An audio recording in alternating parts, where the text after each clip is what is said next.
మీ వీక్షకులకు కూడా very good afternoon అండి. Good afternoon sir. ఏదైతే ఆకివీడులో జరిగినటువంటి ఘటన ఏదైతే ఉందో ఇది ప్రభుత్వ వైఫల్యంగా చూడాలి ముఖ్యంగా. హ్మ్. ఎందుకు ప్రభుత్వ వైఫల్యంగా చూడాలి అని అనేది ఈరోజు ప్రభుత్వంలో ఉన్నటువంటి విజయ్ కిరణ్ గారికి కానీ, లేదా ప్రతిపక్షంలో ఉన్నటువంటి రేగడి గారికి కానీ తెలిసే ఉంటుంది. ముఖ్యంగా ఇదేమి ప్రీ ప్లాన్డ్‌గా జరిగినటువంటి ఒక సమస్య లేకపోతే సంఘటన కాదు. ఇది స్పాంటేనియస్‌గా జరిగింది అనేది అందరికీ తెలుస్తున్నటువంటి విషయం. నిజంగా ప్రీ ప్లాన్డ్‌గా జరిగినట్లయితే కనీసం అక్కడ ఉన్నటువంటి దళితులకి ఇష్టం లేకపోతే స్థానికంగా ఉన్నటువంటి ఎమ్మెల్యే లేదా ఉపసభాపతిగా ఉన్నటువంటి రాజుగారు రఘురామకృష్ణరాజు గారు అక్కడ అడుగు పెట్టేటువంటి పరిస్థితి ఇప్పుడున్నటువంటి పరిస్థితిలా కాకుండా ఇంకా తీవ్రతరంగా కష్టపడాల్సినటువంటి పరిస్థితి వచ్చింది. మరొక విషయం మనం గమనిస్తే ఆయన ఉన్నంతసేపు దాడి జరగలేదు. ఆయన ఉన్నంతసేపు పోలీసులు ఉన్నారు. అంతా కూడా ఆయనకి పటిష్టమైన భద్రత ఇచ్చారు. ఆయన వెళ్ళిన తర్వాత అక్కడ ఉన్నటువంటి పార్టీ కార్యకర్తలకి స్థానికులకి మధ్య వచ్చినటువంటి ఘర్షణ పూరితమైనటువంటి వాతావరణం ఏదైతే ఉందో ఈ వాతావరణంలో అక్కడ దాడి చేయడం జరిగింది. దాని మీద పోలీసు వారు ముందస్తు జాగ్రత్తలు ఏం తీసుకున్నారు అనేది ఇక్కడ ప్రభుత్వ వైఫల్యం గురించి మనం మాట్లాడాల్సినటువంటి ఆవశ్యకత ఏర్పడినటువంటి కారణం. నిజంగా అక్కడ ఉన్నటువంటి సున్నితమైనటువంటి అంశం ఏదైతే ఉందో అక్కడ ఉన్నటువంటి కోదండ రామాలయం అంటున్నారు, లేదా గంగానమ్మ గుడి అని అంటున్నారు. గంగానమ్మ గుడి పక్కనే కోదండ రామాలయం అంటున్నారు. నిత్యం అక్కడ శ్రీరాముడికి పూజలు జరిగేటువంటి ప్రాంతం అయితే అదేమీ కాదు. ఏదో రాముల వారి శ్రీరామనవమి రోజున గత సంవత్సరంలో కూడా జరిగినటువంటి పరిస్థితి కాదు. ఇక్కడ ఏంటంటే ఒక రకంగా దళితులు ఏ రకంగా ఫీల్ అవుతున్నారు అని అంటే మమ్మల్ని టార్గెట్ చేస్తున్నారు ఎమ్మెల్యే గారు.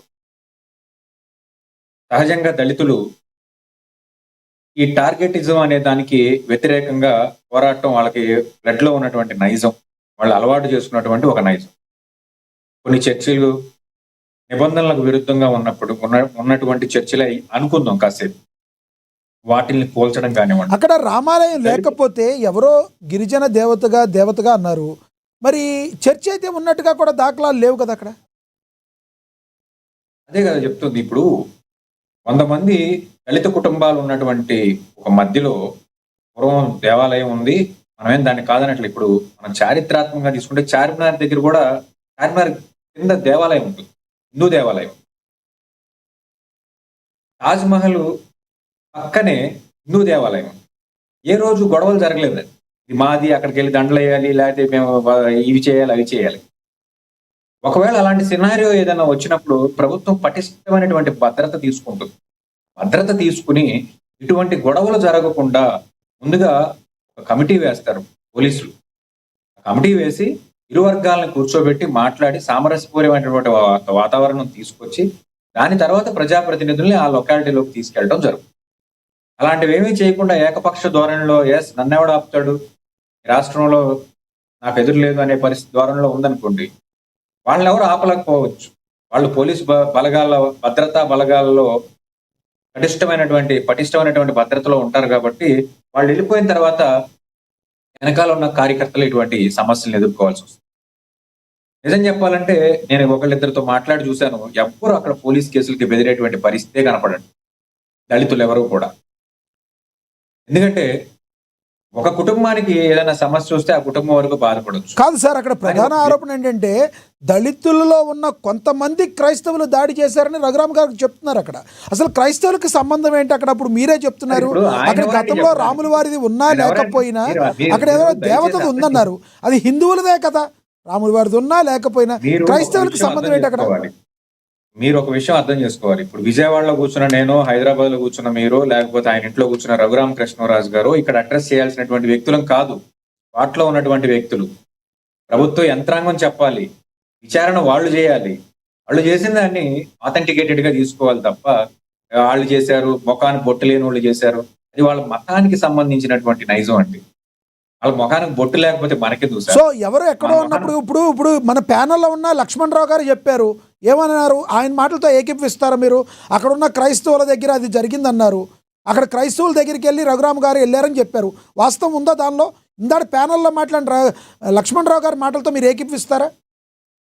సార్, నేను లక్ష్మణరావు గారి వ్యాఖ్యలతో ఏకీభవించను, లేకపోతే రఘురామకృష్ణరాజు గారి వ్యాఖ్యలతో కూడా అదే ఏకీభవించాల్సిన అవసరం అడుగుతున్నా. నాకైతే లేదు. ఉమ్, నేను ఉన్న వాస్తవం చెప్పదలుచుకున్నా. ఉమ్, అక్కడ ఉన్నటువంటి కుటుంబాలన్నీ కూడా క్రైస్తవ మతాన్ని అవలంబిస్తున్నటువంటి ఒక వ్యవస్థలా అక్కడ మనం చూస్తున్నాం. వారి మధ్య గుడి ఉండొచ్చు, నేనేం కాదనట్లేదు. మీరు గత సంవత్సరం మేము చేశాము, ఈ సంవత్సరం మమ్మల్ని ఎందుకు రానివ్వట్లేదు అని అన్నారనుకోండి, అలాంటి వాళ్ళందరూ కూడా ఖచ్చితంగా ఎస్, లాస్ట్ ఇయర్ విద్యా ప్రభుత్వంలో ఉన్నప్పుడు రఘురామకృష్ణరాజు వెళ్ళి దండేసినప్పుడు ఈ సంవత్సరం వెళ్ళడానికి రఘురామకృష్ణరాజు అడ్డు పెట్టడానికి అక్కడ ఉన్నటువంటి వారు ఎవరని మీరు కొత్తగా ఇనిషియేషన్ తీసుకున్నారు. ఈ సంవత్సర కాలంలో దళితుల మీద అనేక రకాలుగా దాడులు జరుగుతున్నాయి. మరి నిజమో కాదో సాక్షాత్తు ముఖ్యమంత్రి గారే ఖండించారు కాబట్టి ఒక దళిత పాస్టర్ హైదరాబాద్ నుంచి విజయవాడ వచ్చేటువంటి క్రమంలో మద్యం దాగి చనిపోయితే ఈ రోజు దళిత వర్గాలందరూ కూడా లేదు ఇది ప్రభుత్వ హత్య అని చెప్పేసి పార్టీ కూడా పెట్టేటువంటి పరిస్థితికి వచ్చారు. భరోసా పార్టీ అని చెప్పేసి అది ఏ స్పాన్సర్డ్ పార్టీ కాదు, వాళ్ళకై వాళ్ళు చేసుకున్నటువంటి ఒక వ్యవస్థని క్రియేట్ చేసుకున్నటువంటి పరిస్థితి. రాష్ట్రం మొత్తం కూడా దళితులు మమ్మల్ని అణచివేస్తున్నారు. అది ఉండి నియోజకవర్గం నుంచి మొదలవుతుంది. ఎందుకంటే 3 చర్చిలను పగలగొట్టారు, సుమారుగా 800 మంది దళితుల యొక్క ఇళ్లు పగలగొట్టారు. వాళ్ళకి ప్రత్యామ్నాయం చూపించకుండా కాలువకట్ల మీద ఏదైతే ఇళ్లు వేసుకున్నారో యాజ్ పర్ ప్రోటోకాల్ ప్రకారం అయితే ఈ కాలువకట్ట మీద ఇల్లు ఉండకూడదు, అది అందరికీ తెలిసిన విషయమే. ఈ రాష్ట్ర ప్రజలుగా, ఈ రాష్ట్ర ఓటర్లుగా ఈ రాష్ట్ర ప్రభుత్వం వాళ్ళకి ప్రత్యామ్నాయం చూపించి ఆ తర్వాత తీయాల్సినటువంటి ఇళ్ళు తర్వాత తీయకుండా ఆ రోజున మీరు కూడా ఇలాగే ఆ రోజున వెంకటేష్ గారు మీరు ఖండించారా?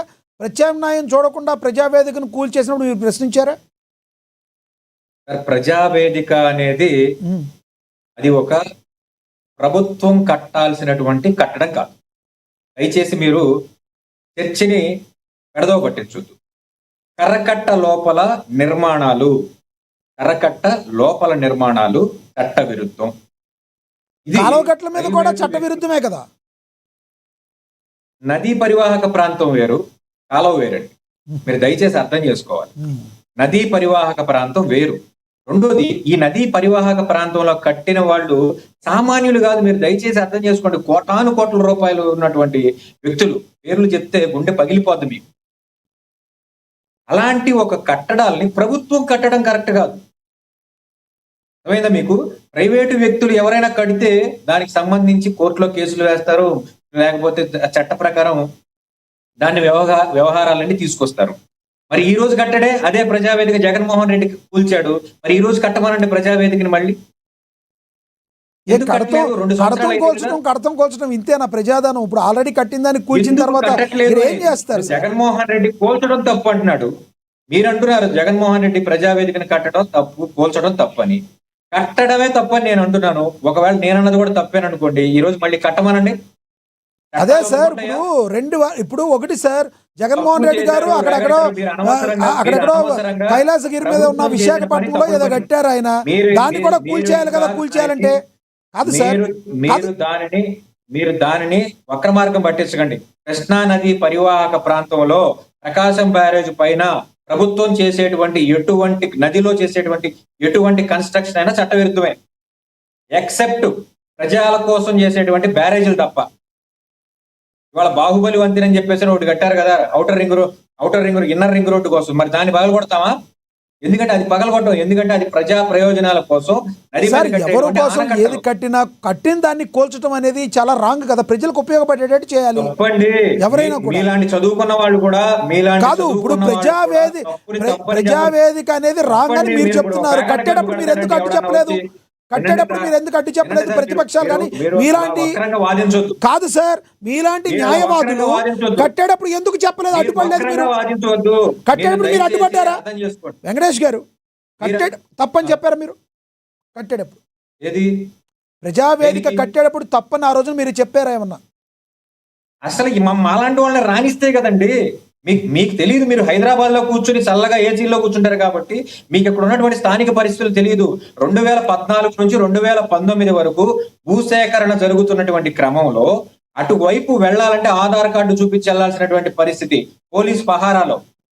సాక్షాత్తు ఆ రోజు బీజేపీ అధ్యక్షుడిగా ఉన్నటువంటి కన్నా లక్ష్మీనారాయణతో సహా అందరి మీద పోలీస్ కేసులు కట్టినటువంటి ప్రభుత్వం.